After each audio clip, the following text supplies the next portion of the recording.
Okay. I'm recording this so we can share it later. I hope that's it. Okay, I should have asked you this before. Sorry. Zoom Yeah, etiquette. people are messaging that they're waiting to enter.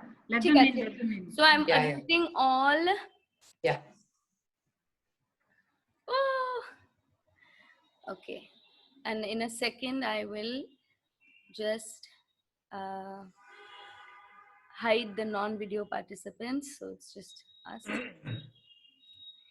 Okay, cool. So, hi everybody. I'm going to give it a couple of minutes for people to really be able to, get in there, for their internets to adjust and all of that. I want to be able to see my three. Okay.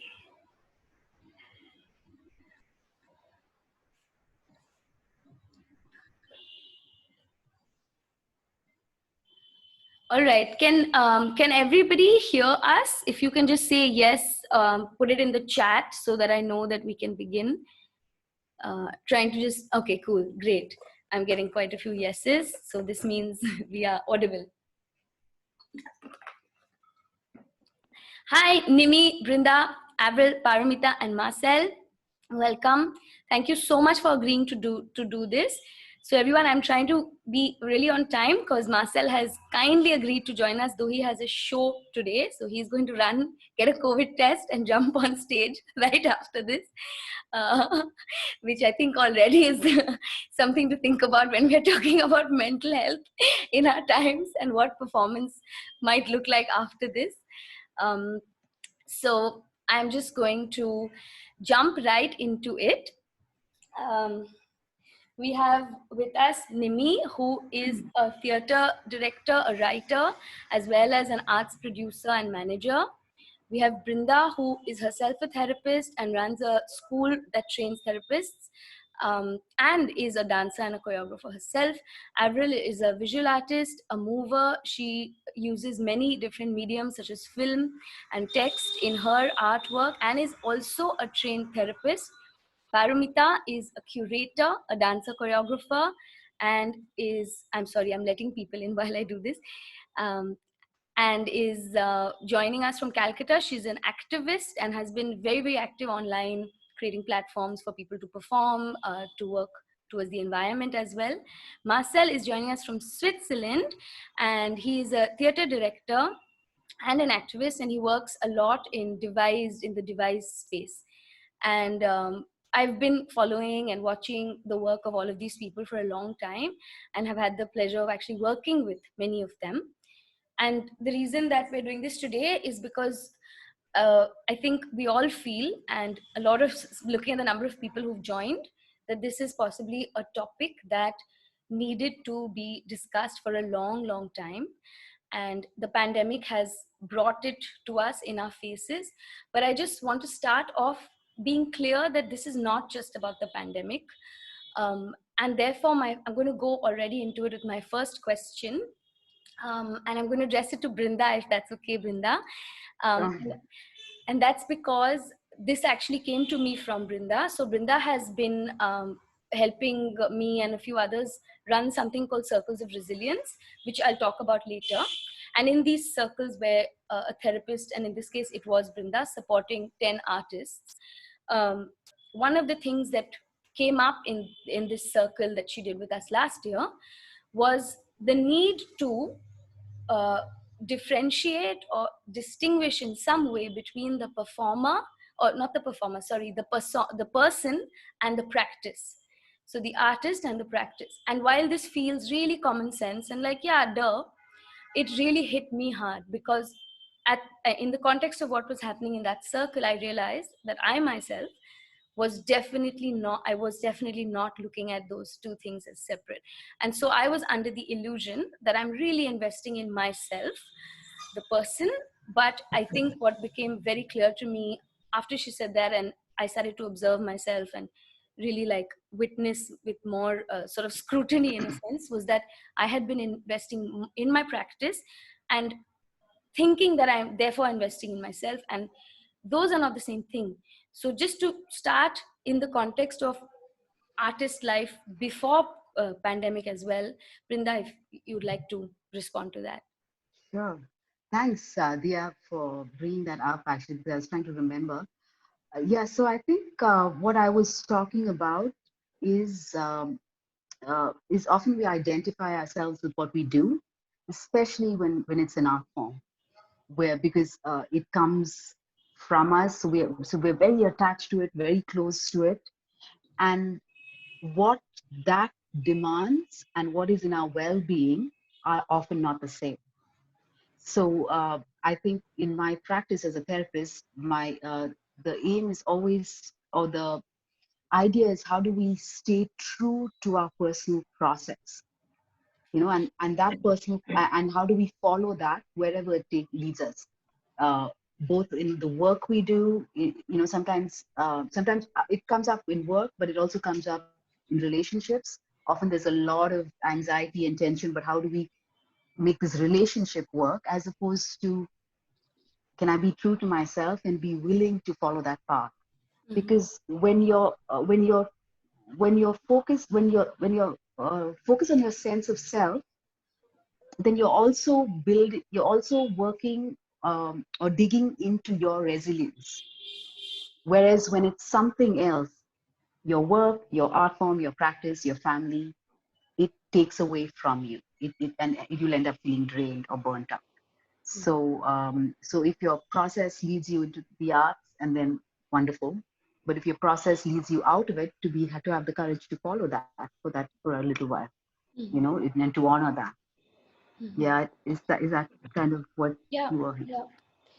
I think, yeah, but and it also kind of, sorry, it also goes against what a lot of us are, I think, taught early in our careers, where there is this sort of sense of having to just give up everything that you are to the teacher, to the I've heard this not just in classical dance scenario. I definitely have heard this from theater people. I've heard this from contemporary dancers, and all manner of artists. So yeah, I'd like Marcel, if you will, to respond to what Brinda just said, and to the question. Yeah, I just want to ask the very last thing you said. I just thought, like, oh my God, I missed that bit. So just how you made the bridge, I would like to hear again. I can say something about what Brinda said. Okay, you're asking me or Brinda, Marcel? No, you, Dia. Brinda got everything. Sorry. Right. No, I was saying that that a lot of, like what Brinda was saying about, sometimes if you're in a artistic practice or process that is draining the self, whatever that notion of self is, then it's okay to take a break, to move away, and to take time off that. And I was saying that that's so contrary to everything we are taught in all our years of training. And what's coming up to add to that now is that, so there's really a voice of guilt, a voice of shame that's there if you're not, killing it at your material, your practice, your craft. And so, yeah, I wanted you to respond to that. Yeah. Well, what's very interesting to me, thank you also, I mean, thanks for organizing this, for letting me be part of it and hear all these, these things that I also don't think about so much. And thank you, Brinda, for what you said, because it got me, I realized that I started separating art from the rest of my life, but I haven't, like what you say about that, when you invest in you invest in your own resilience. And whereas if you invest in your family, you're not really investing in your resilience. So if I understood you right, you're saying like all the things external, like art and family and other things, they are good. They're things worth investing, of course, but as you're doing them, you're not investing in your resilience, you're spending energy or something, if I got you right. Of course it feeds you as well, but yes, but there can be a time that it takes more than it's given. Absolutely. That's very, I mean, for me, that's very interesting to hear, because what I've been doing is I have cut down on my artwork. I have a second life as an accountant. That was very handy in the pandemic, actually, because you can do it all alone. And so I'm already quite into that process of like not letting art define my whole self, but I am very invested also in my family, be it parents, be it kids, and also in other things I do. And I feel that all in all, art, my second job, my family, and so on, has been or continues to be very demanding of me. And what I don't have a practice in is feeding my own resilience or taking time for myself. It's always the last thing which comes. So I recognize a lot from what you've been saying, if I understood right. And it's also what I'm struggling with a lot, because I thought if I just cut down my artistic practice a little bit and get a job which is, you know, which gives me a slight variety in my life, a lot of the job would be done. But actually, as I'm evaluating now after about 2 years of doing it, is that I feel I need a more conscious vessel to feed myself. Yeah, that would be my reaction to what you said. Yeah. Thank Yeah, you. I just also wanted to comment on what you said. Thank you, Marcel. Was this thing about what we are asked to do, and I feel like it's also almost a paradox, right? Because you're asked to surrender to the art form, and I think, I mean, I know I did at one point, and I know so many people who do that. But I think to surrender without surrendering to self is not, you know, it's not always useful. Yeah. Yeah. And yeah. And Brinda, also, I think one of the things I've really been noticing, I mean, I think I noticed it a while ago, but it's really come like that. Surrendering to the form or to art, whatever that is, the spirit of art, is not the same thing as, and as you said, surrendering to self is not the same thing as surrendering to a teacher or a director or a, you know, choreographer that you're working with. Because there are, I mean, that I think discourse has fed a lot of sort of megalomaniac, you know, situations out there. And then we end up, in terms of artists, I end up seeing such very sensitive people who clearly, I mean, you are remaining sensitive, because that also becomes the area in which your everything comes from, at the hands of, you know, someone who's sort of not being able to work with that sensitivity in a way that doesn't cause trauma. And then you have, I for sure know this is true because I speak to a lot of mid-career artists, and then you have mid-career artists who are really spending a lot of time, money and energy untraumatizing themselves so that they can actually get to work and do what it is that they want to do, pushing out those voices in their head, what is good art, what is bad art, you're not good enough, whatever, all of it. And that can take some very horrific forms, which are very recognizable. And sometimes if they're recognizable, they're a little easier to deal with. And it can also take forms that, you know, you need like, I don't know, 45 hours of therapy to able to be like, oh, that's what that is. So I want to come to a question that somebody from an audience, somebody sent me. And it's a longish question, but Nimi, I'm going to ask you to get into it, and Avril and Paramita to respond as well, because we have, it ties into two things. So she says, so often practices that really take a toll on an artist's mental health, such as not being adequately paid for their work and time, unrealistic expectations in terms of commitments to the work, rampant unhealthy competition, negative reinforcement, berating, and hierarchy and bias are all considered normal and a part of art education and art systems. So many young artists, myself included, thought for me to learn, to belong, I must subject myself to this.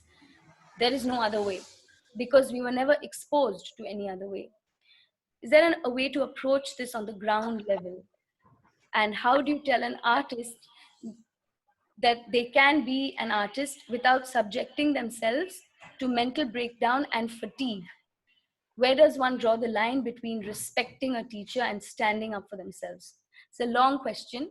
And Nimi, I want to come to you with it because very recently you and me had sort of, for me, it was that conversation kind of kept me up the whole night because I was so inspired by it. So Nimi and we were having a conversation, just to give everyone else context. And And I saw Nimi have a kind of shift where she was able to say, perhaps some of the practices I believed in were wrong. And because I also had that shift, I was trained, for example, in a very like, boom, boom, boom, kind of like crack the whip situation. And I'm sure that I went into the next few projects with that attitude as well, and really pushed dancers that I worked with and was really, really like, let's go, come on guys, this is the only way to do it. And we were talking about that and how important it is to be able to say, like, I want to say to all of you witnessing that I have made those mistakes. It's not just that, oh, some big male director has been horrible to me. I've carried that forward, and I've also been like, come on guys, push, let's go. And then there comes a point. So in this conversation, one of the things Nimi said to me was, she was like, I'm never going to go into a rehearsal room and tell an artist who's late or who's like a little bit not there that day, that a sort of glory story of one of the former artists who we know. Or this person, even when like, a parent of theirs died, they've pushed themselves and been on stage. This person, even when they, something was going on in their life, they've still done the show, man, and then go. So that kind of glory stories that we tell to the next generation, we were all told those stories.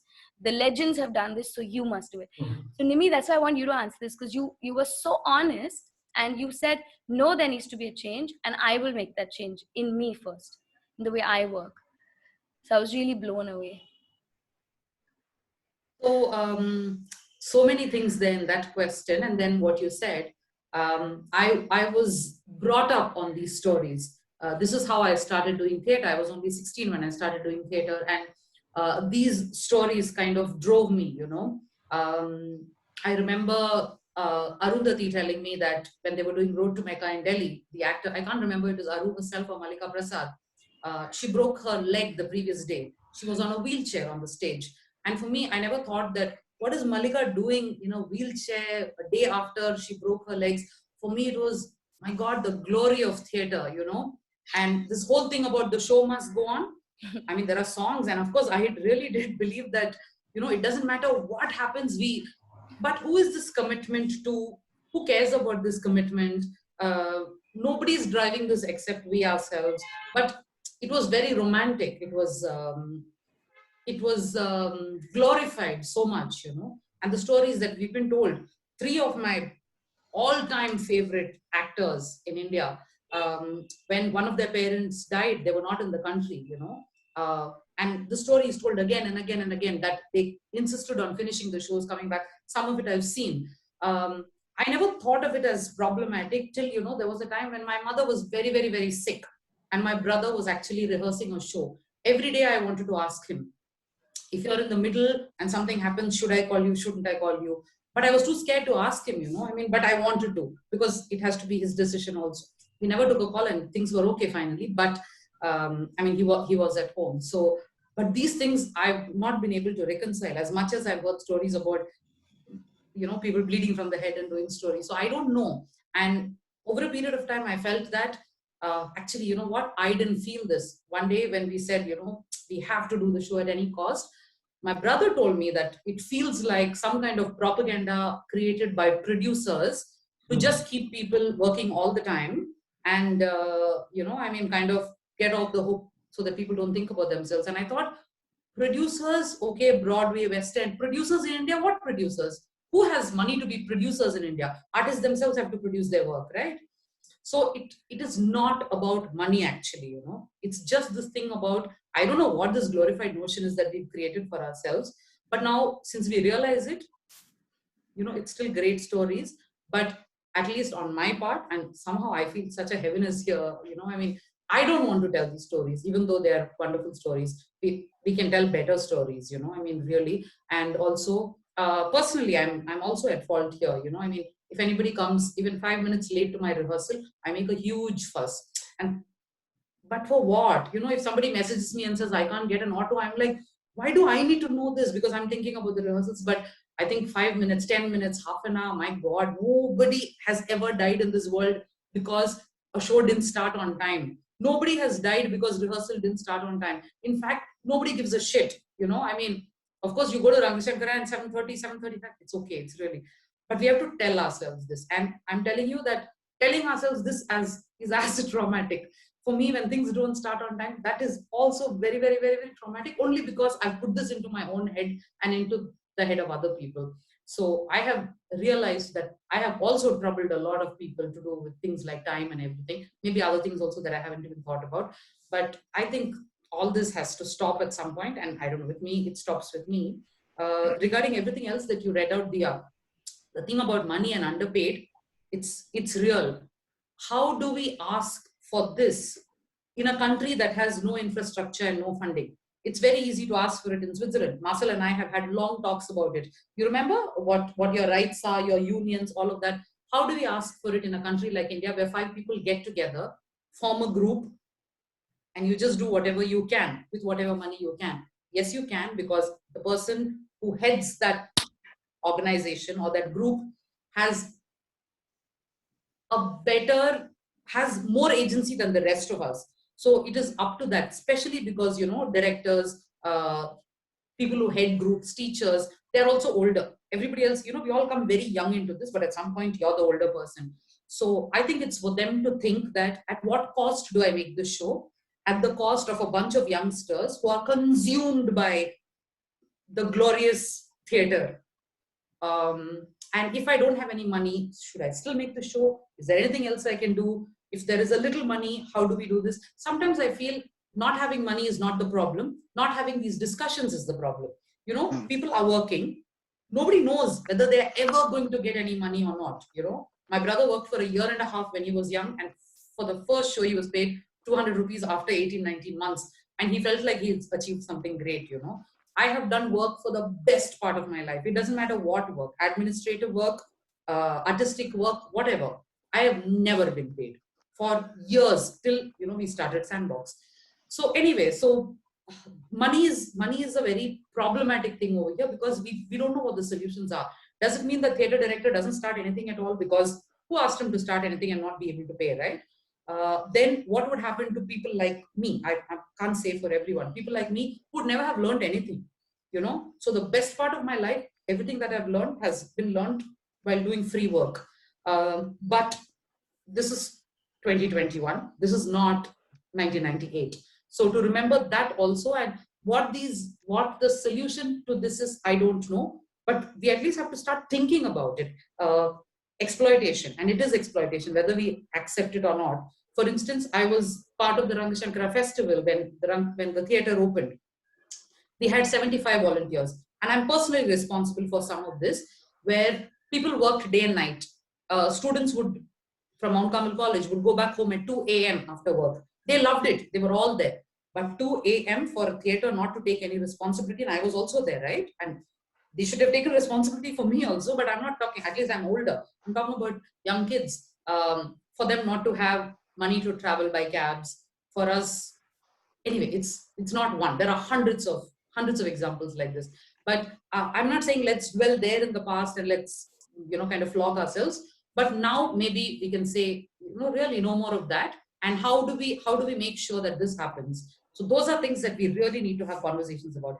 Put everything on the table. I have 5 people, I'm making a play, I have 0 money. Does anybody want to be part of it? And not do this thing about all the people who agree to be exploited, they'll be like teacher's pet, like be very, very aware of this thing.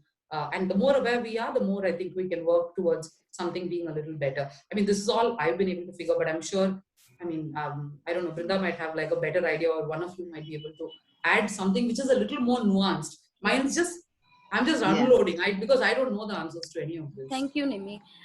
No, it's what you said, we can tell better stories, and also that the problem is not just money, the problem is that we're not having these discussions. And that, I think, is already something that we kind of can hold space for and not make it weird to talk about. Like an artist should be able to come in and say, okay, I need to talk about something, and talk about it. Marcel, you had your hand up.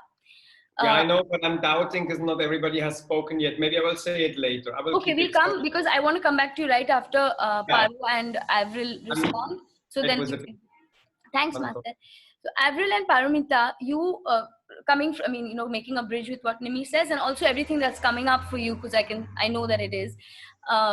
You have both been artists, and then you've both held space for artists in multiple ways, formally, informally, organized, disorganized. Avril, you've run events at home, like you've created like a whole sort of almost a mini festival in your own home. Paro, I've watched you crowd fund, bend over backwards in all kinds of ways in order to accumulate enough funds in a city that our biggest problem in Kolkata, as much as it loves arts and culture, is that it doesn't like to pay for its art very often. And Paramita, you like astound me in the fact that you manage to run a professional situation, festival wise, look after the artists, pay them, and get them like value the whole what you're doing. And so I want to ask the two of you, maybe Avril could go and then Paro could follow up, about this thing of playing these multiple roles, right? Do you do it because you are called to do it, or do you do it because you see the gap and there's no one else to do the job, so you're like, okay, you know what, I'm going to create this situation? And then also please respond to anything from Brinda, Nimi and Marcel.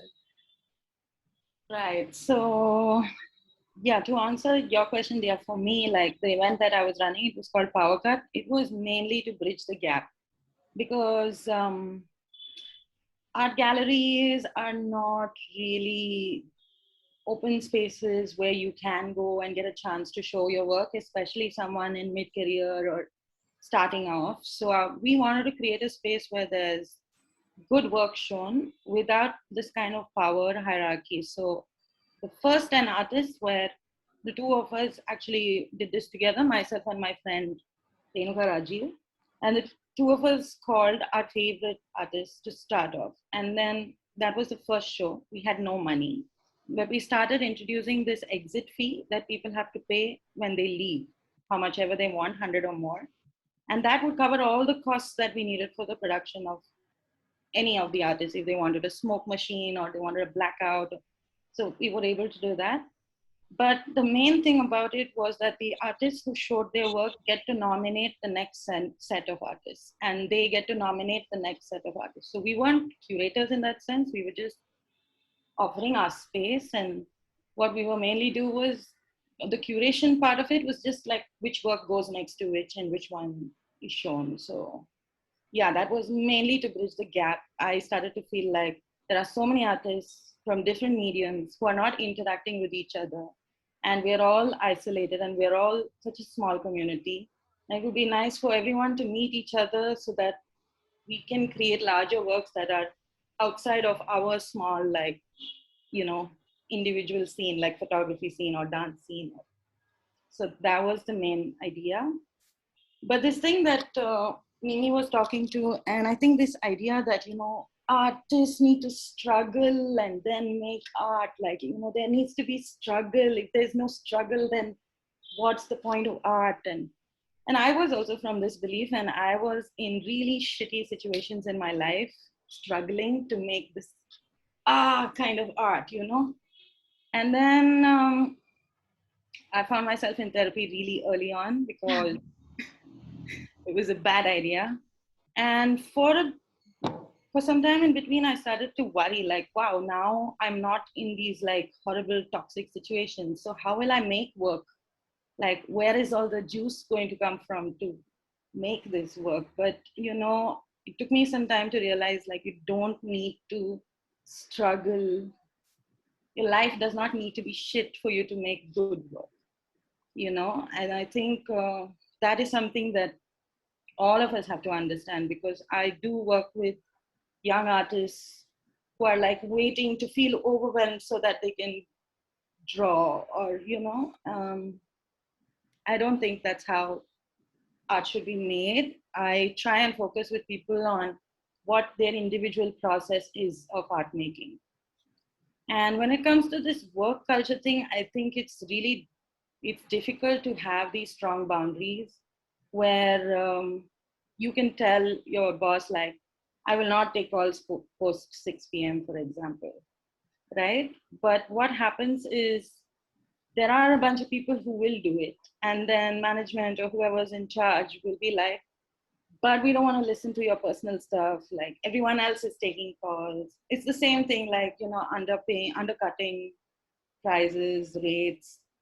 So I think as an entire community, we have to kind of come together and say, no, there needs to be certain, systems in place for us to be healthy and think healthy and actually be there for that theater production, or actually, not just drain ourselves out to the point where it's glorified, like, oh, this person is so hardworking, but they're actually burning out really soon. And these careers that could have lasted long, many people may drop off because, yes, there is a lot of competition, there is less funding, there are only 10 grants that thousands of us are applying for. So, I feel like we need to find ways to create opportunity. And even though we are all competing with each other in this space for that one grant, yeah, these are my thoughts about this. Thank you, Avril. I mean, I was noticing, Paro, I'm just gonna, take it to you. I was just noticing how while Nimi, Brinda, Marcel, Avril were talking, we were kind of really going into, all of us, including in my questions, there was a sense of what is the solution to this? It was a like solution orientedness.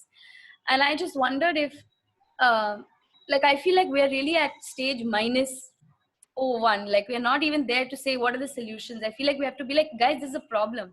Yes. Because we are in a room where I mean, these are all very, I mean, I've very selectively chosen these people to be here because I know that you have a lot to add to this, because we are at that stage where I don't even want to have an argument, because I feel like a lot of people listening, and when we share this, I need to be able to feel like, hey, I can bring this up. I don't even know if we're at the stage of solution. We're at the stage of, can we see this, that it's real? Because I know that I can see it, but I have moments where I'm like, yeah, Diya, stop giving yourself excuses. Enough. Yeah, there's a pandemic, but why? But what do you mean? Why didn't you do it? And whose voice is that? Whose voice is that? And so I just feel like, yeah, we're almost at that, like, this is happening. But of course, it's natural. We get into solution finding, and Paro, over to you. My question has always been, whose art is it? As in, who's making the art? How is this person making the art? And then who is it for? I mean, I think a lot of time work makers are so caught in this cloud of making work, and it's all, I am making the work, and that nicely written credit list, and I've made this work. But who's watched my work? And all these people who came to watch my work, were they part of my work in any way? Or did the audiences walk in, watch something and say, oh, acha tha, wasn't so good. Yeah, it was all right. But the person has paid 100 rupees or 200 rupees to enter that show. The kind of effort probably the artist has given is probably his own life, his whole life. So I think artists, we invest a lot. We build our entire identity, and we give ourselves to something which is probably not even ours. And it is not for us to keep or name or own. It is just some other structure that we are submitting ourselves to. And really, we don't even know that that's so hard that we work to make this piece of art. These people who came into the room, are they part of this journey? Because most often they are not. So my idea is, like Nimi said, that yes, ask the questions. The question is the openness. And if the director or the work maker doesn't have money, it's fine. But is he making it open that I'm not in this power structure, that I'm not sitting on top and I can make anybody do what I, ask them to do because I'm sitting here and I am this person, and this is the structure that all of you fit in. If you don't, it's your loss. And then I don't lay out what is there and where we are stuck, and maybe we all can make it. And I feel in this inclusivity, one has to include the audience as well, because these artists and the artists after us are going to come from there. Often we leave away we leave the audience behind, and we're so consumed in this work making as artists and everything. But I feel But maybe it's not the solution. I don't know if that's the word for it. But to take it to the next step, you have to include these people. And that's the only thing I try in my work all through, is that be it a crowd-funded dance platform or be it any other platform, I love the idea of crowdsourced and crowd-funded, because not everybody in the crowd is an artist or is known as an artist. And this is a person who wants to do this. And I think that want to be part of the structure and the story is there and it is present, and the person wants to be sort of included. And it is not led by, oh, this is the structure and you have to fit it, you know, and this is it, and this is the only way to work. And then all the other things of not being paid enough, having to, you know, do so much to give up everything that they have to just be in this, you know. I think it's clearly not worth it. And how do we then include the audience to make them stakeholders? That even if an artist is to be paid 500 rupees, where is that 500 rupees coming from? Because we don't have the grants. And often we are fighting amongst ourselves for the same grant, and anyway, there aren't any. So can we expand this system and ask more people to now come in? Because all of you are going to finally watch the art. The artists are going to go back and entertain you. So this is a self-perpetuating system which you can help build. Yeah. So that's my thought, that we have to get more people into the room. It's not only by saying, I am this fantastic artist, and this myth building of glory of dying and doing something, breaking a leg and something, are stories that not only we get from our directors, but our audience loves it as well. No wonder the audience feeds on all these reality shows where somebody is like, poor, no money, how he made it, no one leg, how he made it, no parents, how he made it, no education, how he made it. Wow, you know, there is so much glory attached to not having anything, and yet trying to surmount that, not having kept in mind what has that artist lost in the way to surmount that. Often the artist would have lost everything to just be somewhere, and I don't know if that somewhere also matters after a point. Yeah. Because probably only 20 people have seen that show at the end and would have not cared about it. Thanks, Paro. So Paramita brought up something which I wanted to actually go straight into with you, Marcel, which is this idea of hierarchy, right? Of course, audience performer hierarchy, these are things we challenge in some ways with sort of immersive work or whatever. But how I know Marcel is that I worked with Marcel for, I think, 2.5 years. We were like together for a long period of that time in an Indo-Swiss piece, which was supposed to be basically about gender fluidity. And the first half of that piece was really like a formal, we were all getting to know each other, and it was super devised. Now, in the name of devised work, I have seen a lot of things happen. And I really ask myself this, because do I do this? Where, you know, you are taking from people sort of very important, like personal narratives. And then where is that line? Where is that line where we're like kind of using our lives to sell on stage? And it's very nebulous. And I don't think that there's a answer to that question. What I experienced with Marcel was a kind of space holding, where once we realized through some very harsh events, you know, we had a showing, and we were really sort of told off about a lot of the ways that we put out certain themes. But what was amazing was to see Marcel and Chris, who was the choreographer on that piece, not get defensive. They had a really emotional reaction, and then they expanded.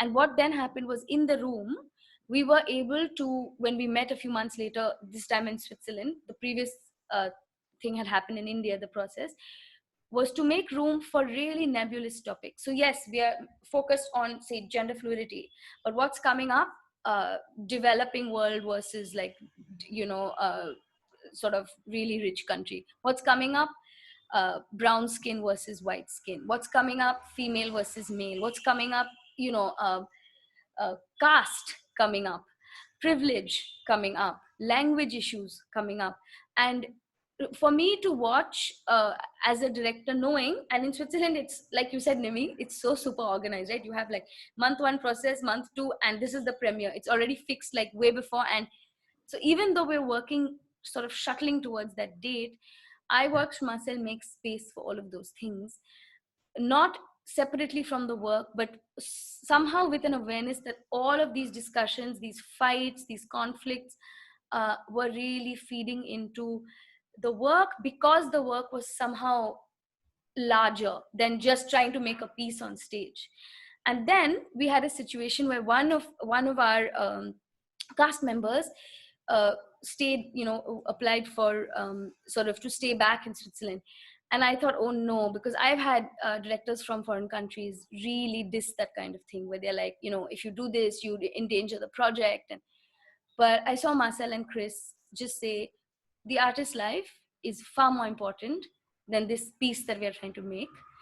And I was blown by it. I never thought I would see a director do that in my life, where they said, no, nothing, none of this matters. It's the artist's life is more important. The fact that the artist may be able to have a better life, maybe is more important than this piece having like a great reception and being able to live and being able to tour and whatever.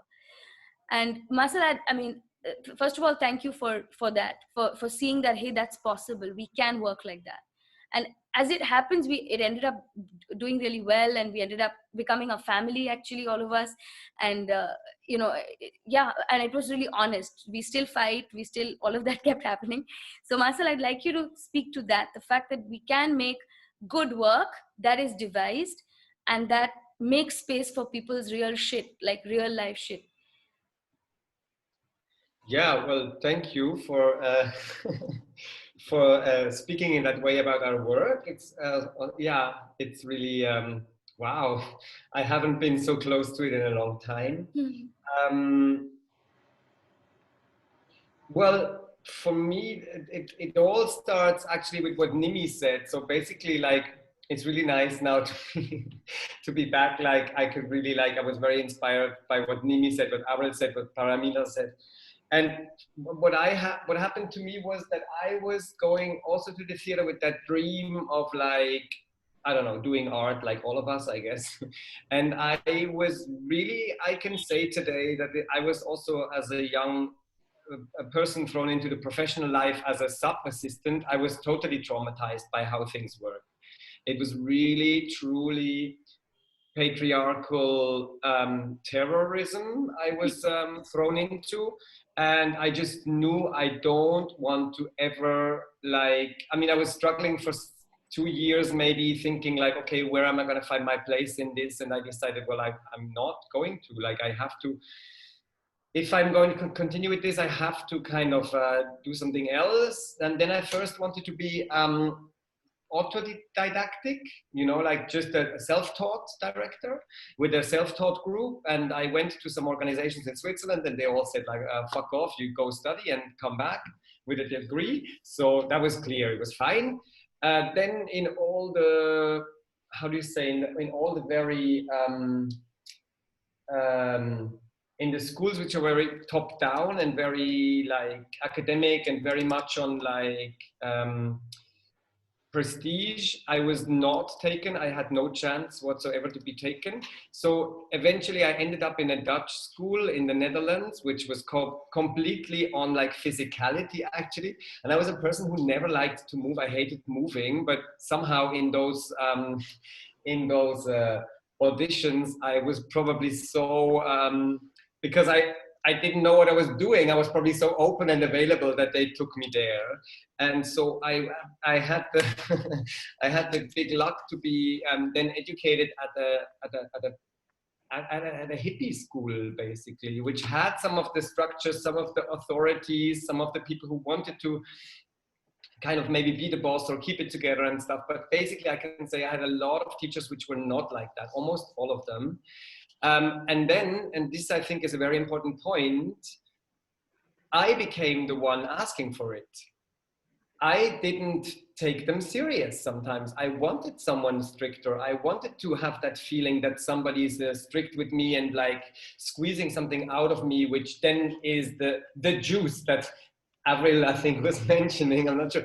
So that's really crazy. And actually also, like, to respond to what Nimi said, I made the experience, well, let's take a little shortcut, because then later as a director, I was always not authoritarian, never, because it was also against my whole experience with patriarchy my whole life, that I just couldn't be that person.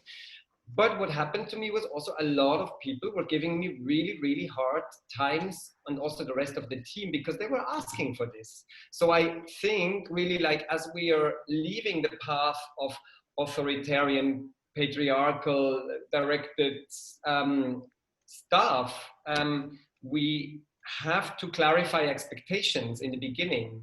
And the expectations have to be kind of, they have to be committed. So, I mean, so if what you, I mean, you really have, every member really has to think about what they are expecting and what they're wishing for.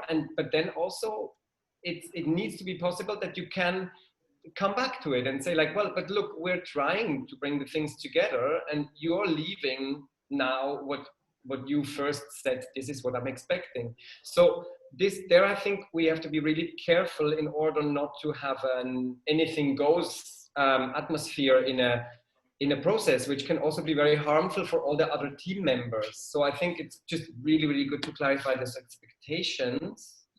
And to come back to our show, Effemininity, where we worked together with the rest of the family, yeah.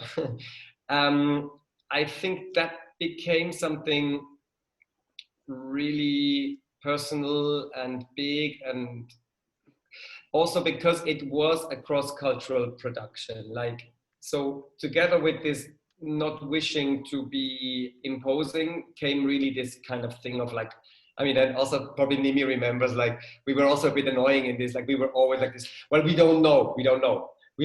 Let's just, like, we haven't grown up in India. We don't know anything. Like, let's really, like, yeah, also cross-culturally, let's not impose, and let's try to not impose ignorantly and so on, which of course happened anyway. And also I think what you said, I mean, after that that fucked up showing after 1 month, I think I was the one being very defensive. It was not one of my glorious moments in life, but Chris was indeed very open to to also keep listening. But I think, so that was for me a special situation in that specific project, because there was really so much not knowing and so much like being uninformed in the room, that we really had to also redefine assumptions, because we just didn't know what are the assumptions of every team member. And I think what I just can say about how we worked formally was like, I mean, it's a very simple principle. It's just like, nobody should say anything on stage that they're not comfortable with. Nobody should do anything they're not comfortable with. Of course, we are allowed to try and convince each other. We're allowed to try and seduce each other. To reach it in any kind of goal. That's part of the game. But like, it should be a very high goal that no person does anything they don't feel comfortable with. Also not in the name of, or in the, So, that's it. Thank you, Marcel. Brinda, I think you have a response. I just want to say one thing as you go, please tell us what you were going to say. And this is about me personally with I mean, I went to Marcel, I remember. I was like, I had the response, Marcel, that you said, you know, which was like, I wanted him to be more authoritarian at some point. So I was like, can you please put your foot down about this? No, because I'm used to that structure, no? So it was really interesting to see that. And I've had that happen to me then later in devised work, where I've had a performer come in and say, you don't have to be so kind, because they are like getting pissed off with somebody else who's having a tantrum, or, you know, being really, so it's really interesting because we also cling to those structures. So can we have rigor and discipline and all of those things that a lot of our art practices need? Like, I know theater needs it, definitely dance needs it, musicians need it. We need rigor, we need sadhana, whatever. How do we do that and still not like kill ourselves? And the other thing I want to say is, if you look at the people who are here, I really did. Okay, I was like, can I call this person, that person? Not you guys I'm talking about. And I couldn't bring myself to do it because I'm afraid of encountering certain people. And so now we are in a way having this conversation within an echo chamber. I don't think anyone who signed on is those people who I kind of like, oh, can I just not, like, I just avoid them because like I have trauma connected to these people. There are no hierarchical, patriarchal directors in this room, though I really wanted to reach out to some people in my life who I feel I would like to, can I just start this conversation with them? But no, I feel like they'll be like, why should I talk to you? And why does this matter? And I have nothing to do with this. And like, I'm doing great and I'm fully funded and I'm cool. And, you know, so I just wonder, how do we, I don't know if we can cross those barriers. I don't know if I have the guts, but Brinda, please respond. And then let's have Nimi, Avril and Paro jump in with whatever responses you have. So mine is not much. And you already brought it up. I feel like we have to be careful not to drop rigor. You know, there's a rigor in self-care as well. It's not easy. It doesn't come easy. To not not prioritize the critical voice is not easy. There's a real rigor and discipline in that you turn up for yourself. You know, so I feel like we're not, just to make sure that we're not. So, for example, when you talk about time, I think that's beautiful. I think when you keep time, it holds structure for so many people. It makes so many people feel safe knowing that I know Nimi's class is going to start at, I mean, I know that I did Kannada with her. You know, we know it starts at 7 and it ends at 8, and there's no confusion around it, you know. We are not lax. So I feel like this rigor does bring, and when I hear you say, we ask for that, we are asking for the structure that helps bring up the best of us, right? And that we are all holding each other accountable. And I feel like that is, and holding yourself accountable is very much needed in your own, taking care of self and prioritizing self. You have to have a certain rigor. It's not about, I don't know. I think self-care sometimes feels like, oh, it's just for me to enjoy everything. Yeah. You can enjoy everything, but there has to be a rigor in eliminating the critical voice. There has to be a rigor in turning up for yourself and holding a compassionate space, and being, so absence of rigor, I feel, is not at all. And sometimes I feel that gets confused. So I mean, for me, especially when you talk about time, I think like, wow, that's really the best gift someone can give you, is that they're on time. Yeah. On the time that we agreed on. Yeah. And that's also one of the confusions, because, for example, you can be really grateful from the practices, the teachers, the institutions that have instilled rigor. And then how do you still distance yourself from the things that were unhealthy? So this can become, this is really work, no, Brinda? It's not, it's not like it's a work of separating, you know, and I think all of us have to do that, you know, and separating what's right for me and what's right for the group. You know, and it's a paradox always. I mean, you know, you hold yourself within the collective, and you have to trust that what's best for you will actually be the best for the collective. Maybe not in the short, but in the larger perspective, it will be. You know, you standing up for yourself may seem like a conflict at the moment, but it's so inspiring for so many other people, and for the company itself that grows. You know, so so really trusting that being true to yourself is really the best gift that you can give to people around you. Thank you. Yeah. I think that's really important, because I think a lot of people stay away from conversations around mental health and self-care, because it feels like everything is going to go into this like lala zone, like, to use Marcel's word, like the hippie zone. Yeah. And I love hippies because love and peace, what's wrong with wanting that? But I mean, I mean it in the way that Marcel meant it, where it's like a little bit lack of structure. And so we can be lovers of structure, and also so we don't have to make this choice in this strange way. So, and I think that's important. So we are not subject to those narratives of, but you have to be a certain way only in order to be a good artist. Anyway, Paro, Avril and Nimi, if you'd like to respond to any of what's come up, And then I just want to say, people can please post questions if they like for these guys. And also, Maitri will start putting up some resources that are available. That there are many kinds of resources available for therapy for artists. A lot of them are free. And Maitri will be putting them in the chat so that everyone can access them. In case you need to leave early, you can take those resources with you and go, so that you can share them with artists who maybe need to have therapy but can't afford therapy, etc. Over to you guys. Avril, Nimi, Paro.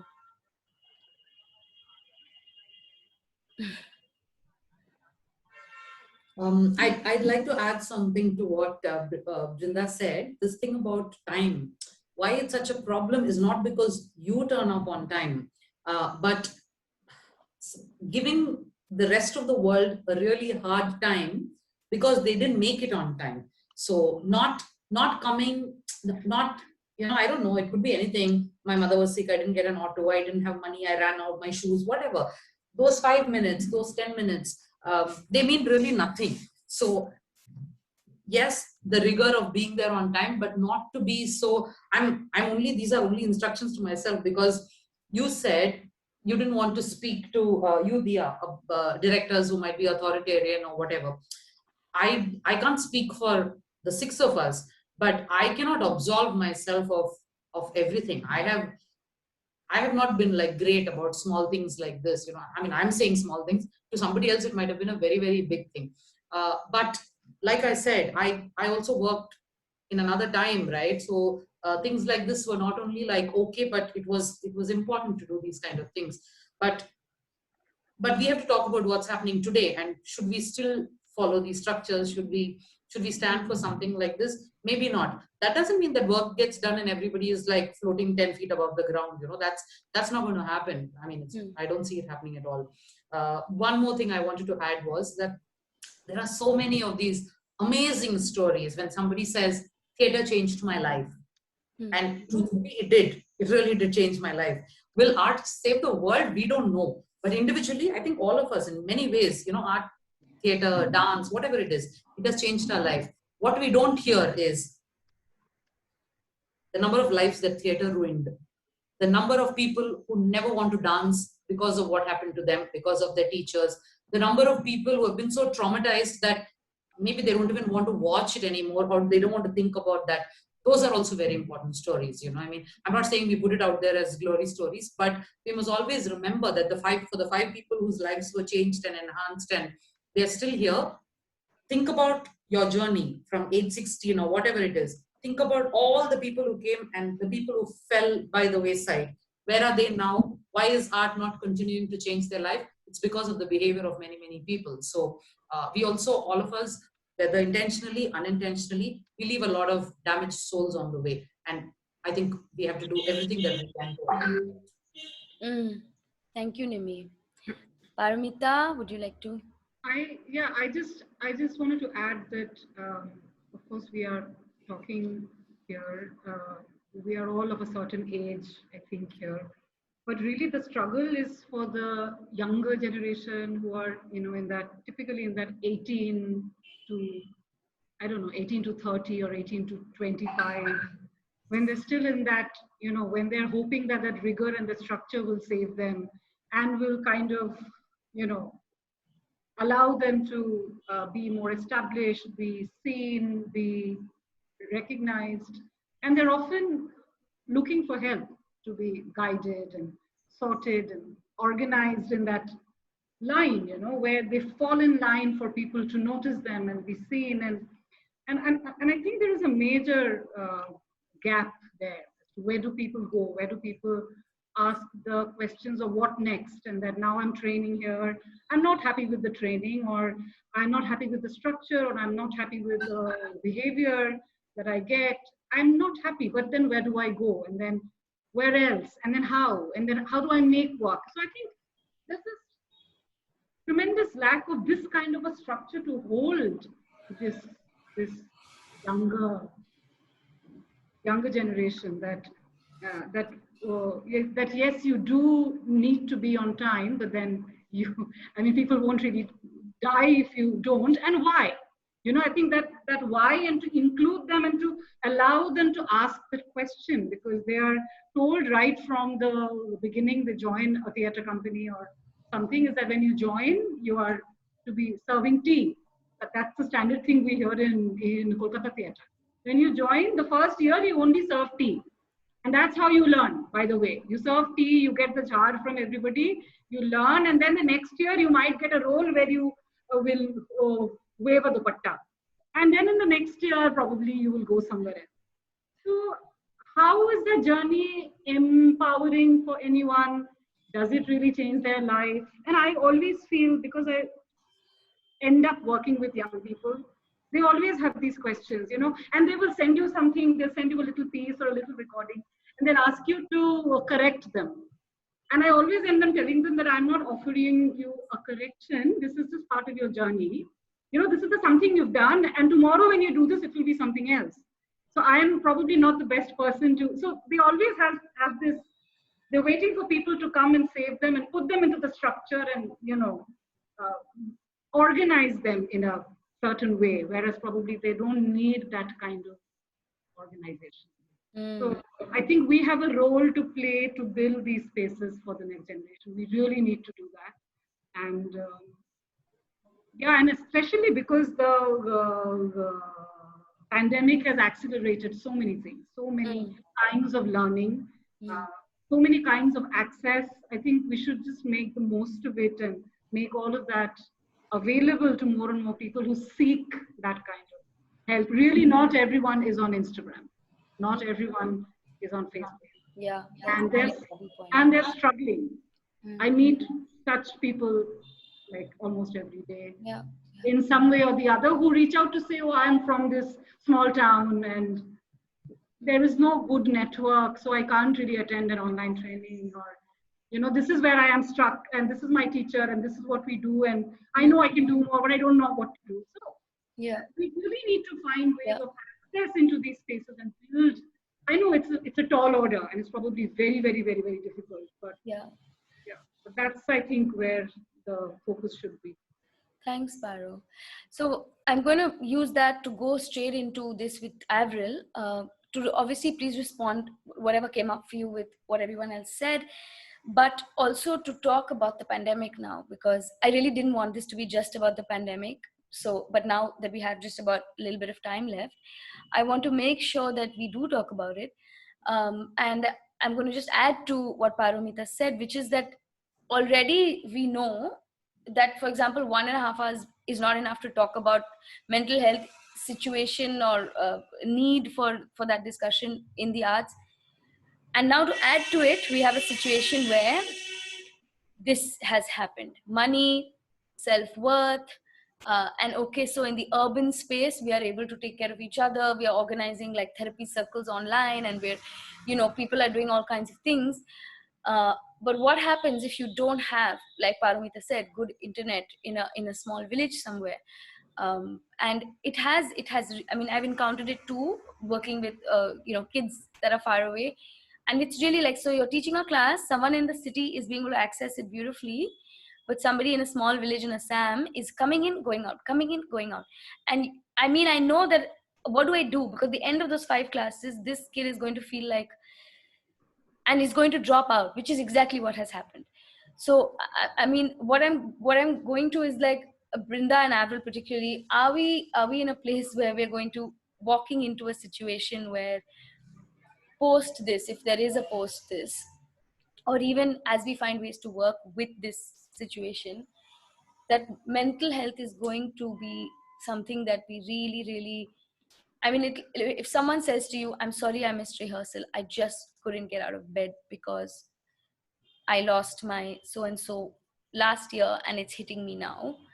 Is that, how are you as a director? Because the two of you also make work and you're also therapists. So how are you going to be like, okay, but the work still has to happen. The rest of the team has arrived. What happens now? How do we deal with what's coming up? Avril, you could go maybe, and then Brinda can follow up. Yeah, first of all, I also want to acknowledge some good points in the chat also that people have been saying.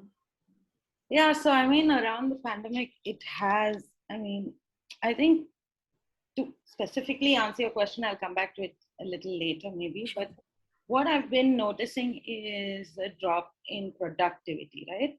And how we decide what is productive. Are we being productive? And where do we get that idea? Like everybody should be the same kind of productive. During the pandemic, for example, there are some artists who are constantly putting out work, and the others who are like, well, how are they doing it? And I'm not doing anything, and like, what? I'm not being productive. And you know, am I going to be an artist? Like, also, to be an artist, you have to have some level of privilege to access some spaces, but then on the other side, you also can't stop making art, right? So there are people who are making art but having to find other jobs. And so in all of this, our ideas of what is productive or how we saw what is success is something that we built when we were, let's say 20 maybe, looking at, I don't know, Beyonce or who knows, right? And how now over time, we need to look back at these ideas of what is success to us personally, to me, what is productivity to me, and rework our kind of idea about this, because we are not in the art space that no matter how productive you are, you may not be there. Like you may not make it like Beyonce, right? I mean, Beyonce is a big one, but it's still a lot of struggle. So I think now during the pandemic, there's been a lot of like people questioning like, oh, I'm not able to make work. And yes, there is rigor we were talking about, there's discipline and all of that. But for all of us to understand what our personal process is, how long it takes for us to make work. You know, some people may make work in a day after day, they may put something out, whereas someone may make work over 3-4 months. But suddenly, because everything is online, it is hard to measure these things. And I know a lot of people who've started to feel like, oh, maybe I'm not artist enough. You know, these kinds of questions. And of course, it's going to affect our mental health directly. Because you have to make art, because you can't help it. But also, how, what, where, are we going to change mediums? Whom are we going to work with? Maybe my actor is in Assam and it's dropping in and out, and you know, all these things are coming up. So yeah, I think it's in the pandemic specifically, it is difficult right now to sustain this job and this passion and commitment to art, but also to relook at what is your idea of success and what is your idea of productivity and what is your idea of discipline. You know, this is what I was feeling through this conversation. Thank you, Avril. Brinda? Yeah, thank you, Avril. For me, I feel like this pandemic is going to have a lot of mental health repercussions, not just in the artist field. Yeah, one is where we've witnessed a lot of trauma and suffering. That triggers our own trauma. So that's been one part of it. The other part of it is just being so uncertain about the future. It really takes the ground, you know, we don't have a ground to stand on anymore. You know, and I can imagine for young people, you know, as we age, we kind of find it in other things, but for young people, I can imagine it really being shaken, right? So definitely, I think there's going to be a lot, but I feel, so this is another paradox. One is, I think creativity itself is healing. So I think that as artists, we engage with that, and it becomes also, it builds our resilience. But at the same time, we can't create when we're in trauma. Creativity requires a safe space. So that's, you know, so when Avril talks about how long does it take for me to produce, where am I? You know, am I in shock? And then can you know, forget about producing, can I engage creatively is itself a question. And yet when we do, or when we are able, whenever that is, it actually heals us in some way. So I think that, and I like what Avril said. I think that the pandemic really gives us an opportunity to really change the way we assess, or change the way we find ourselves, or uh, like what is success, or what is um, uh, but how have I processed what has happened, and how can I process it, and is there a creative way to do that?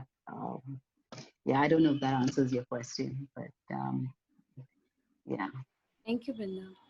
No, I think we're not, I mean, I don't think we're looking for answers right now. I really feel we're just kind of collating and collecting what we are witnessing and what we are feeling and where we are at. I don't think, I don't know if we can start claiming to be solution building Yeah. already. I think we have to hold off from that thing of, abhi ye karna hai, let's try it. I mean, I'm the first, villain of that of that piece. I'll be the first one Yeah. to start making lists and proposing projects. But yeah, this is a note to self as much as it. So just to read out. Also, sorry. Oh, Sorry, sorry. Brinda. Go. No, Say. no, I just also want to just talk about children and Hmm. young people. I mean, when we talk about artists, we talk about creative, we talk about children. I mean, not being in school, not being with peers, not being with friendship. I mean, we're only the wounding and the loneliness that that they're encountering. I don't think we've even stopped. Like, I talk to other parents, and we're seeing that this year. Last year somehow passed. This year we can see it in our kids. And how long is the government not going to open the schools? And at what is the cost? It's yeah. Mm-hmm. Uh, Yeah. yeah. I'm just going to read out what some people are saying, and if anyone would like to respond. Also, we have just a little bit of time left, so if the five of you would like to ask each other questions, or you have questions for each other, and if people want to ask, so we have Dr. Arshia Sethi, who says intensity of rigor cannot be at the expense of being kind and respectful to yourself. If you can be that for yourself, you'll create a more compassionate environment around you in the hard but magical field of the arts. Atul Kumar says, I'm a theatre practitioner from Mumbai. These glorified thoughts and stories told about giving one's deeper self to arts has also been used for extremely personal reasons, dilemmas and traumas, which are part of our social fabric. And most of all, these are used to exercise control over people, situations, and art itself. And this has been extremely damaging to all artists, both old and young, teachers and students, again and again, art itself, especially because these values have become institutionalized. I think it is time we all realize these crumbling values and reinvent the wheel of relationships, humanity, and worth of self, and start looking at art practices through that lens. I have been a victim of and then propagator of these practices. I have been privy to and accomplice in such toxicity and abuse of the personal while creating art and also my own life. Things need to change, and we start now, and first and foremost by changing ourselves. I thought this is really powerful because it kind of speaks to also what Nimi was saying, and I definitely also feel that same, like you are the victim of that and then you propagate it, like I for sure have. And um, uh, like Nimi was saying and Atul is saying here, so this is one of my big hopes actually post this pandemic. Nimi and me, we've talked about this, and so many other artists that I've met, Paro and I have talked about this. Like, can we hold on to this desire to change this? Because I'm not sure. Sometimes we slip back. Um, Nuhar Bansal says, how does one balance the time that learning of the personal process takes with financial stress of no income in the set time period? For early to mid-career professionals, financial desperation often overrules everything else, unfortunately. Srijaini Ghosh says, thank you for pointing out how creativity requires a safe space. It cannot be sometimes expressed when there's trauma. Yes, so thank you for that, everyone. Thank you very, very much. If any of you would like to respond to what's come up, I really, for me, this thing of being able to say, listen, I've done this, I'm really sorry, and I forgive those who've perpetuated this with me, and I hope to be forgiven by those who I have taken this forward with and enacted this upon. So what is the place for forgiveness that we have? What is the place for really going? What are the changes we are hoping to see, everyone? If you could speak to that and to anything else that's feeling alive for you. So I think I left dancing and moved to therapy for precisely this reason, you know, because it just, there was no, I had no agency around my life. I was kind of, um, uh, and then and then from therapy moving back to the arts, also because without creativity, without a creative expression, I'm nothing. But I feel what I think and I think you've been so great at it, is really these creating these circles, you know, like constantly creating circles, because to find a different, so if you want to move from this line of getting better and better and better and kind of expanding now into circles, I think that's really the way, circles of conversation, circles of love, circles of you know, I feel like that is really a way to hear voices also, you know, as the first step. I feel like that also speaks to Avril, Brinda. When you were talking about what you were saying about how do we define success, and Brinda is sort of proposing, can there we have circular graphs as opposed to these linear trajectories, you know, which I think is so helpful and powerful. Thank you for that, both of you. Marcel, is there anything? Because just I'm conscious of that Marcel has to leave in 9 minutes, and because he's in Switzerland, when he says 9 minutes, he will really need to leave in 9 minutes. So, Marcel, you can go for it. Well, I'm actually still busy with something Brinda said, and also it connects a bit with what Paramita said, like thinking about the pandemic here in Switzerland, where at the moment numbers are, for the first time in months, getting like really low. It's actually tough on us artists that the theaters are opening again and that the audience is not ready to come. So, well, this is more about what you said, Paramita, like also what the audience, I mean, listening to the audience, or like letting them be part or something. And I feel as an artist at the moment, with the theaters opening again, but the people staying away, as if the audience is telling us, well, we need to process this. We're kind of not ready yet.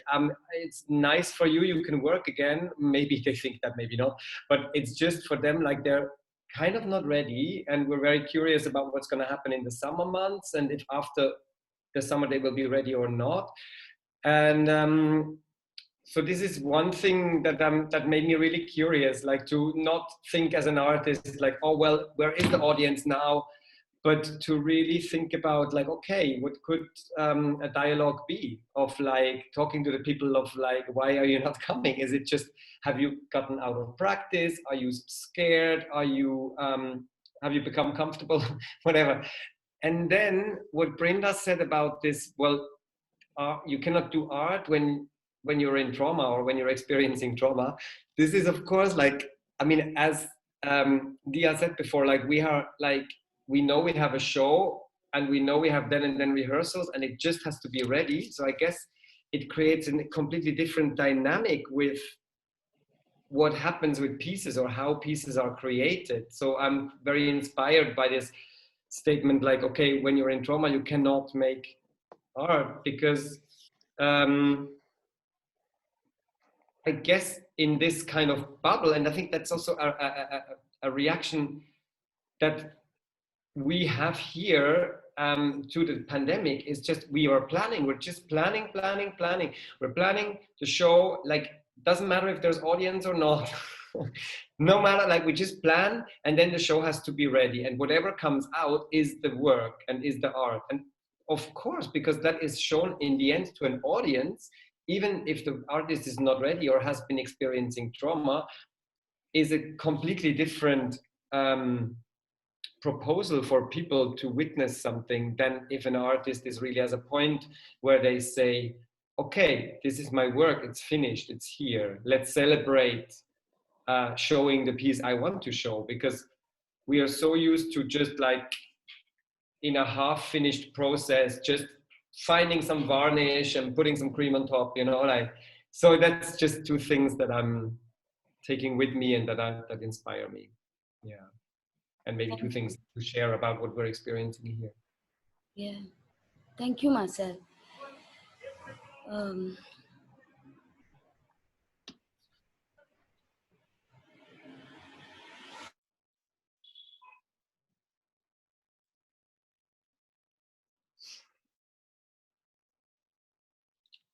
You are mute, dear. Sorry. If there are any questions that you guys have for each other, if audience members have questions, please post them. I have one question that's come to me. Marcel, whenever you need to leave, just wave like that so we can stop what we're doing and saying bye to you, okay? And say bye to you. Yes, yes. So this is, I was wondering if it was relevant, someone could speak about personal space as the one that the artist creates from, yet turning that space into something depersonalized, community-based, or larger than self-creating. This could shifts that could help during times like these. What is the role of collaborations in dispersing the need we have to create alone? The motivations for which and the growth through which is impactful for all those involved. It helps grow and still sort of lessens the pressure of having to go all the way alone. Teaches that feedback, constructive criticism, identifying ourselves through others' perspective, and being authentically vulnerable with fellow peers and contemporaries may make the industry stronger and more real. So yeah, I feel like one of the words that's really kind of used a lot now, and it's at that risk of being overused and, you know, becoming another label, is vulnerability. And I think that speaks to what Brinda says about trauma, Marcel, which is what you also brought up, which is that you can't create when you're in trauma. So I'm just going to give you a few topics and till more questions come. And if you guys would like to respond to those. So one of the words is vulnerability. Go, Nimi and Paro. Nimi, go. Sorry, I just wanted to add something. It's not even anything very important, because because this thing about you can't create when you're in trauma, that's one thing, and I agree. But you know, this thing about Van Gogh managed to do that when he was in the asylum. Look at that, you know. You will live 1,000 years. That was the exact example I was going to God, because I remembered Hannah Gadsby's show, Nanette, that she does, in which she says, you know, stop bloody talking about how Van Gogh created Starry Nights when he was in asylum and he was dying. Please remember that he had the unlimited kindness of his brother. You know, Van Gogh's brother, he was just always available to him at that time. Why are we not saying that is what probably helped him to create this amazing work? Instead, we are saying here is a man in an asylum.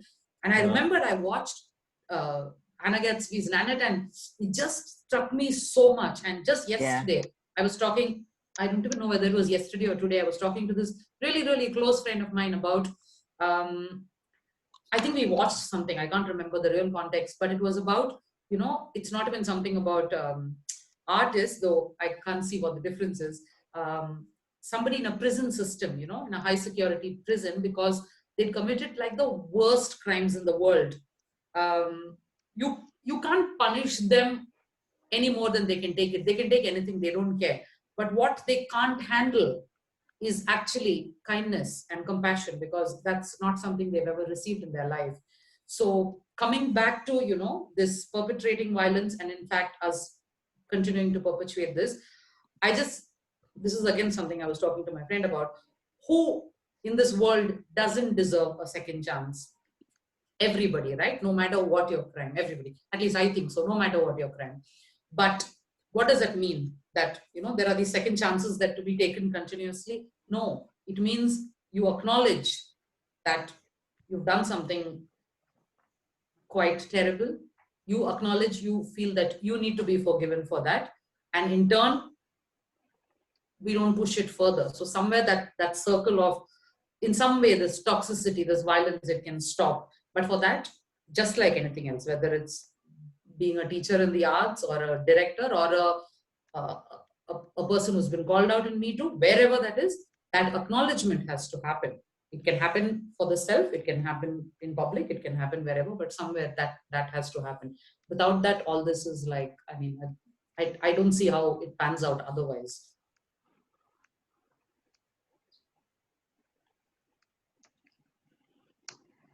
Yeah. We can't hear you. You're mute, Yeah. yeah. Sorry. I do that because I'm very close to the main road and these horns are going. So I'm just reading out people's responses. Atul says, I think we need to forgive ourselves to begin with if we need to make sure we don't slip back in. Sushmita says, I like to use the paradoxes of life where everything seems lost. There is new and yet safe space still left. At least inside, if we can maintain it, it is always there for us to go back to. Just because I'm hurting, I'm also healing. And when there's others, then I'm not alone. In a way, what Paramita and Avril said about using non-toxic sources for self-perpetuating circles, in a way, letting go of the past structures and dynamically creating the new as and how it emerges. Surbhi says, I dream of a day when we can hold our performance spaces as fluidly as we're beginning to hold ourselves now. I really resonate with that. When I think of how we could keep our humanness alive, allowing for change in the program, I wonder what it would be like if the audience could hold with us the absence of an artist because of which the show could not go on. Maybe we could all sit together and talk instead. Greenie says, not sure if this is the space for it, but with long haul symptoms making the body just unpredictable and days of not being able to leave the bed, having to confront how ableist most structures are that I am part of, to confront your body being part of the unknown consequences of the pandemic. How can collaborative work make space for these great unknowns in a place which started out as basic requirements? That's a beautiful question. So yeah, maybe this could be our end. And we could just, everyone could say something to finish. And then, of course, if there are burning questions or burning points that we need to make. Yeah, I think that last question from Greenie is a very, very timely question. Is that what are these basic requirements at all? And there was recently a call for making a dance manual in a dance company. And then when I went through that dance manual, it was all structures and points for the dancers to do, point 1, point 2, point 3, do this, do that. You have to do this, you do that. You have to make sure this happens, da, da, da. And there is nothing that the management has to do. There is nothing that the organization or the institution's role is defined, or what is the organization to do to make sure that you do all of this. That is missing in this manual, but the manual is there.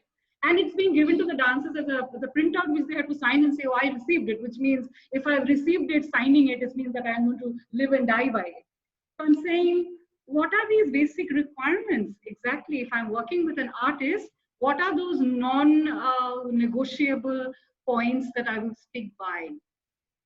And I think the very first thing there is that this artist that I decide to work with at whatever age should be allowed to ask their questions, share their insecurities, and you have to be present for that. You have to be there for that, and you have to deal with that, with no matter how many layers and convolutions it comes. When you are making a piece and you plan the piece with 6 dancers and you planned it in like 10 rehearsals, and then suddenly somebody's falling sick, somebody has COVID, somebody's got chicken pox, and I got that last year. I had only 10 days to make a piece.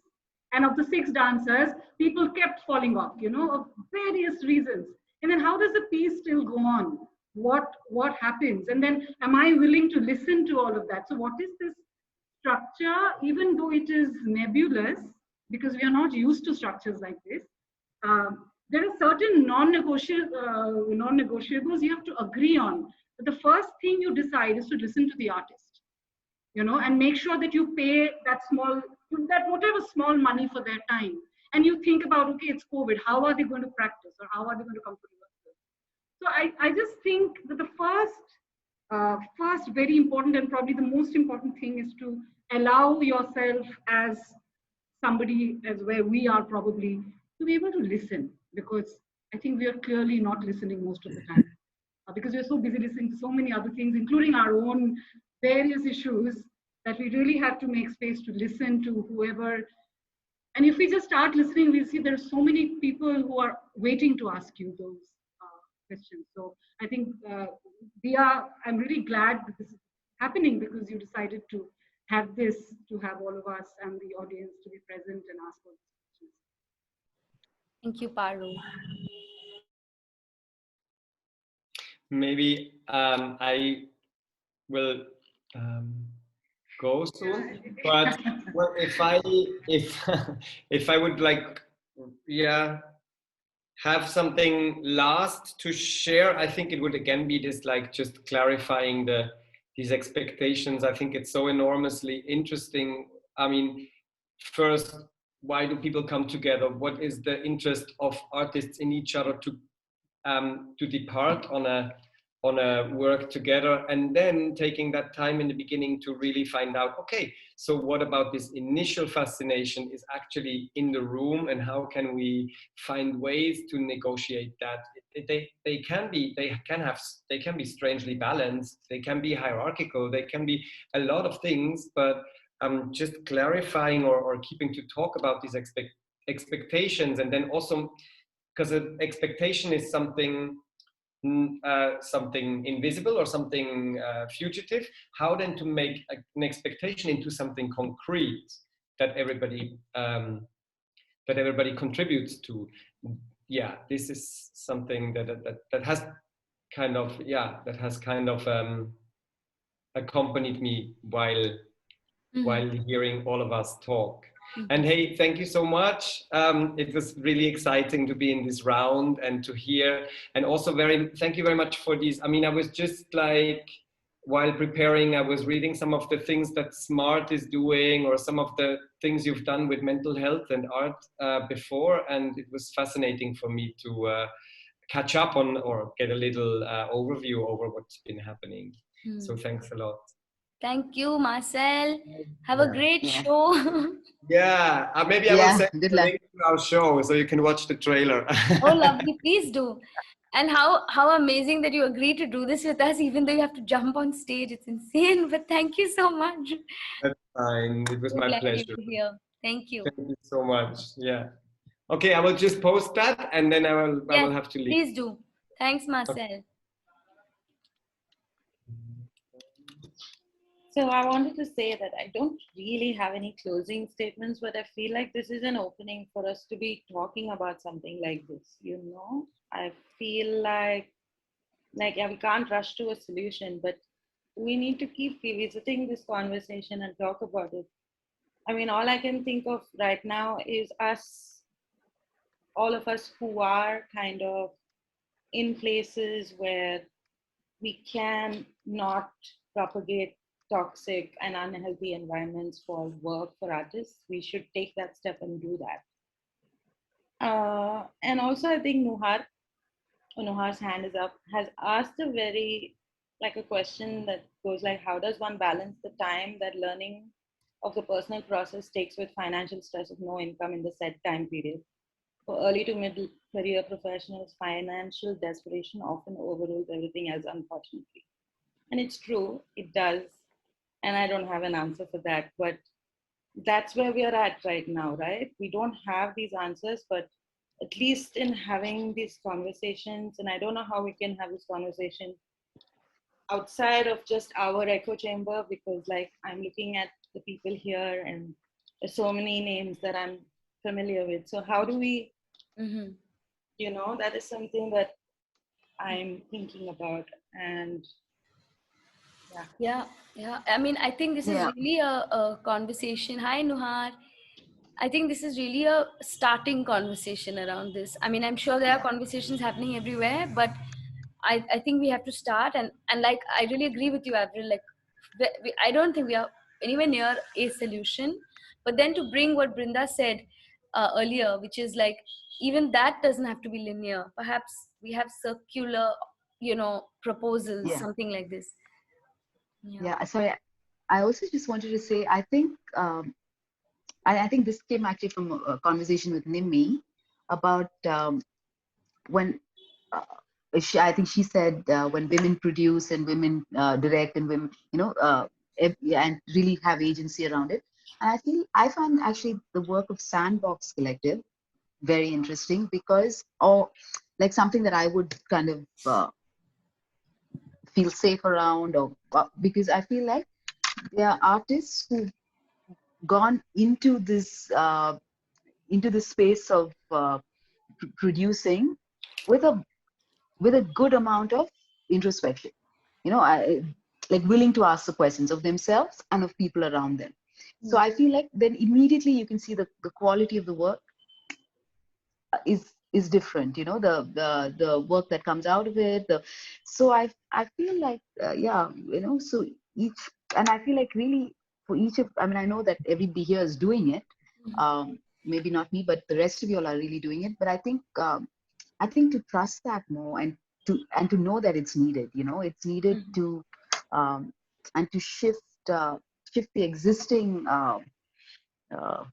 institutions that are there a little bit to make more available, because yeah, I mean, you know, because then interesting conversations are coming up, whether it's with sorry, what is that thing you'll do, gender bender, whether, you know, there's so much that, you know, there's small funds, but there's so much conversation around it. Yeah. You know, for and I feel like that's really a great way to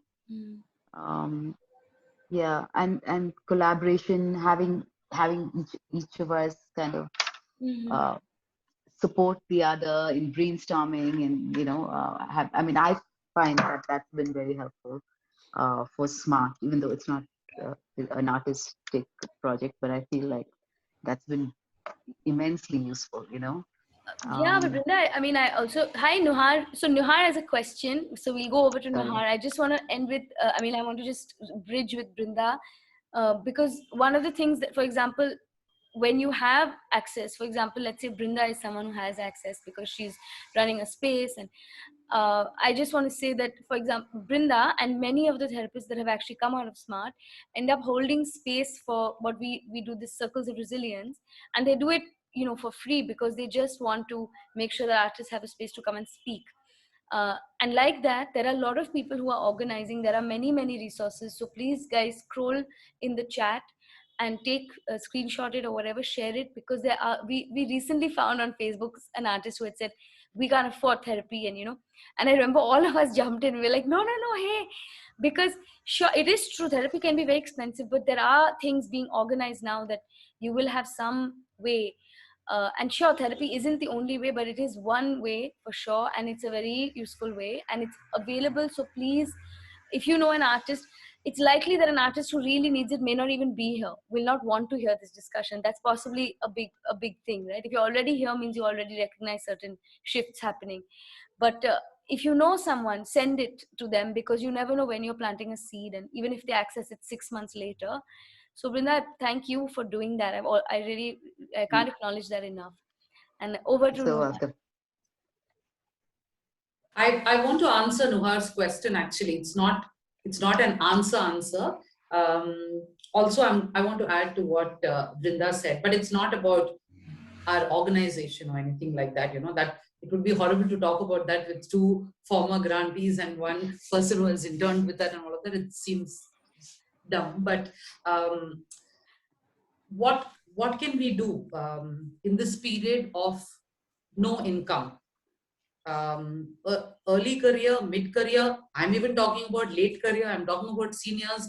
Early to mid career, one would at least think that you're only talking about the process of learning. Mid to late mid career, many of them have families to support. What does no income mean? It's not just about your art or about learning anymore. It's about people who need to eat, rent that has to be paid. Not everybody has, you know, support systems with parents they can live with, or spouses who have money or something. What does this period of no income mean? It's just a question, because nobody knows what it means. Many of us are lucky to have some kind of support.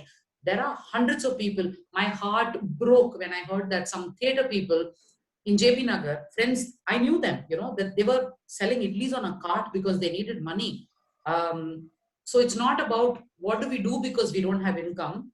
I think what we can also ask ourselves is, some of us who have maybe that much extra, how do we support the others who have much lesser than us, that who actors who have to sell idlis on the road. It's not bad to sell idlis, it's perfectly all right, but what does it do to us? You know, I mean, what does it mean when we always use the word solidarity very loosely, you know, in solidarity.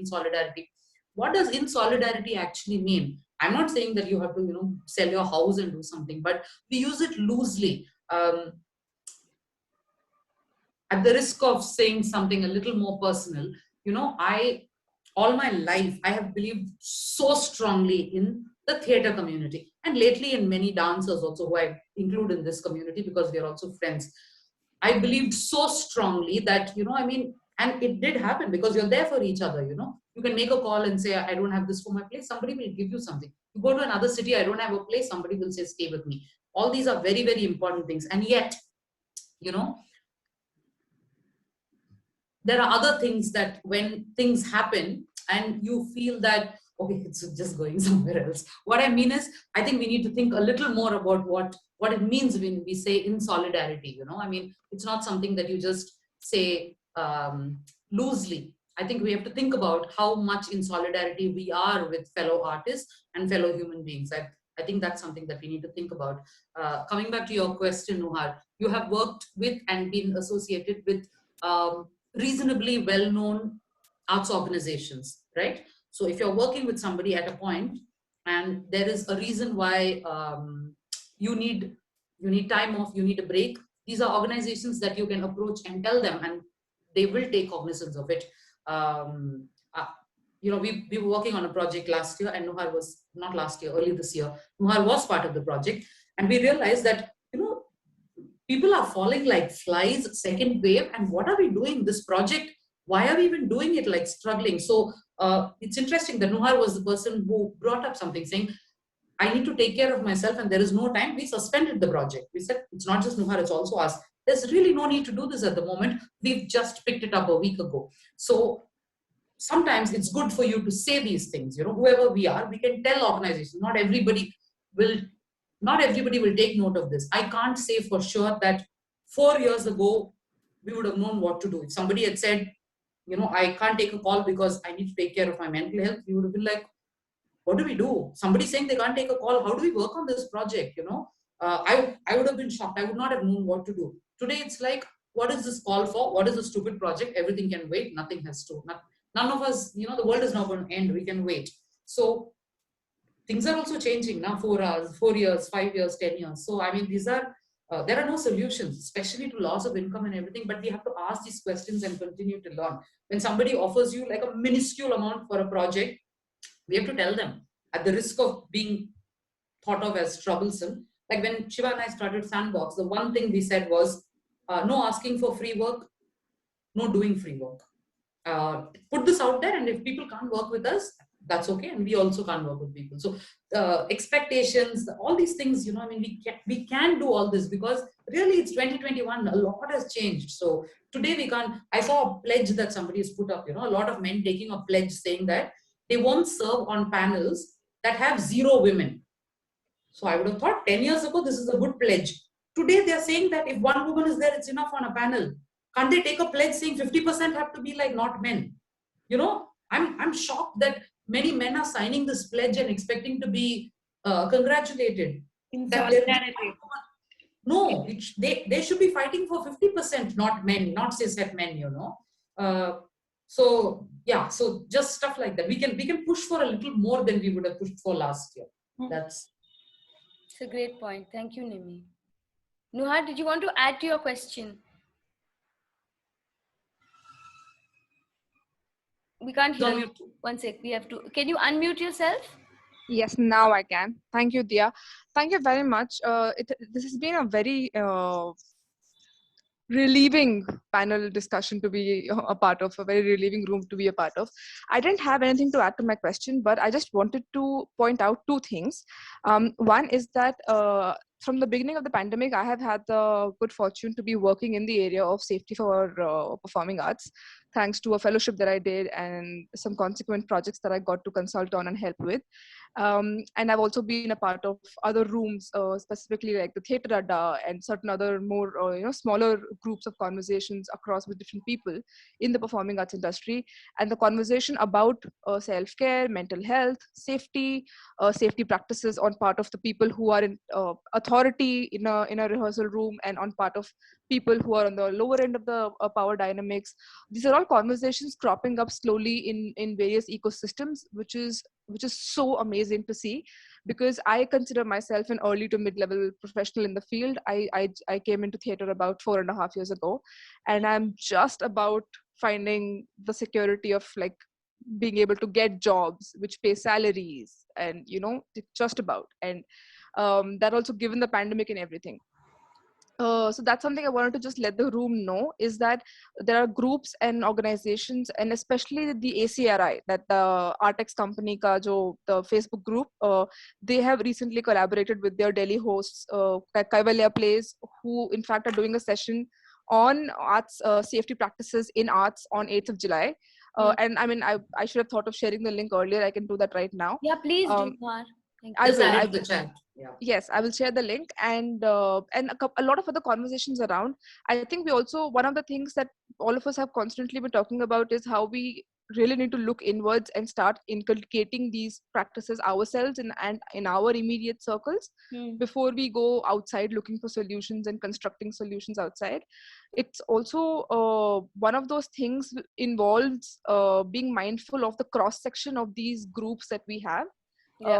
Which is not just, I mean, when we say ecosystem, echo chamber, it's not just echo chamber between this room and say the people who don't think this is important, but this room and other people who think this is important but don't know this is happening. This is happening, absolutely. You know, like that's sort of an easier group to like reach out and to maybe and work don't with. even feel invited, Nuhar, or maybe Exactly. don't even feel included, right? So we have a long way to go with that stuff.